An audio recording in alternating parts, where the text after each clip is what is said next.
പണമായിട്ട് എന്നെ കിട്ടി. 3 2 തരാൻ കഴിയുമെന്ന് ഓൻ വാശി പിടിച്ച്. ഞാൻ ചോർജ് പിടിച്ചപ്പോ ഓനൊരു ബൈക്കായി. അത് നന്നായി. എന്റെ പറമ്പിന്റെ ആധാരം കൊടുക്കേണ്ടി വന്നു ഒരു ഉറപ്പിന്. പേടിക്കാനില്ലപ്പ, റേസറിന്റെ സമയത്ത് തിരിച്ചു തരും. അല്ല കുഞ്ഞിമോനെ, നീ എന്തെന്നാടാ ഈ കണ്ട കടലാസിലല്ല ഇത് കൂട്ടുന്നത്? ഒരു നോവലാ കമ്മാരേട്ടാ. ഓ, അതിൻ്റെ ഒരു കുറവേ എനക്ക് ഉണ്ടായിരുന്നുള്ളു.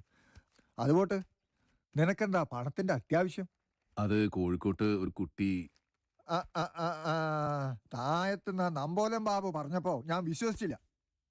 നിനക്കെന്താടാ നട്ടപ്രാന്തുണ്ടോ? ഏതോ നാട്ടിലെ മാപ്പിളച്ചി കുട്ടിക്കും വേണ്ടി ആകെയുള്ള സമ്പാദ്യം വിറ്റ് തിളക്കുക. പാവങ്ങളെ സഹായിക്കണ്ടെന്നൊന്നും ഞാൻ പറയില്ല. പക്ഷേ അത് ഈ മണ്ണിൽ ആകെയുള്ള വേര് മുറിച്ച് ഇളക്കിയിട്ട് വേണം. നിന്റെ തലേന്റെ ആണി ഇളകിപ്പോയടാ. ആകെയുള്ള വേര് തന്നെ കമ്മാരേട്ടാ. മുറിച്ചിളക്കാൻ ഇഷ്ടമുണ്ടായിട്ടല്ല. പിന്നെ കമ്മാരേട്ടന് ഓർമ്മ ഉണ്ടല്ലോ, എൻ്റെ അമ്മ ചോര വാർന്ന് ചത്തോണ്ടിരിക്കുമ്പോൾ എന്താക്കണ്ടെന്നറിയാതെ ഞാൻ വീട്ടിൽ നിന്ന് ഇറങ്ങി വിളക്കും വെളിച്ചമില്ലാത്ത വഴിയിലൂടെ ഓടി വന്ന് വീണത് നിങ്ങളെ കാലുമ്മല്. എൻ്റെ അമ്മ മരിച്ചെന്നോ മരിക്കാൻ പോണെന്നോ മറ്റോ ഞാൻ പറഞ്ഞിനി. നിങ്ങളെന്നെ കോരിയെടുത്തത് എൻ്റെ ജാതി മതം ചോദിച്ചിട്ടല്ലല്ലോ. എന്തോ എനക്കറിയില്ല. നിന്റെ മണ്ണ്, നിന്റെ പൈസ, നിനക്കുള്ള ലോകപരിചയൊന്നും എനക്കില്ല. നീ പറയണത് നിന്റെ ശരി. ഈ പണം കൊണ്ട് ആ കുട്ടീൻ്റെ ജീവൻ രക്ഷിക്കാൻ കഴിഞ്ഞാൽ അതൊരു വലിയ കാര്യമല്ലേ?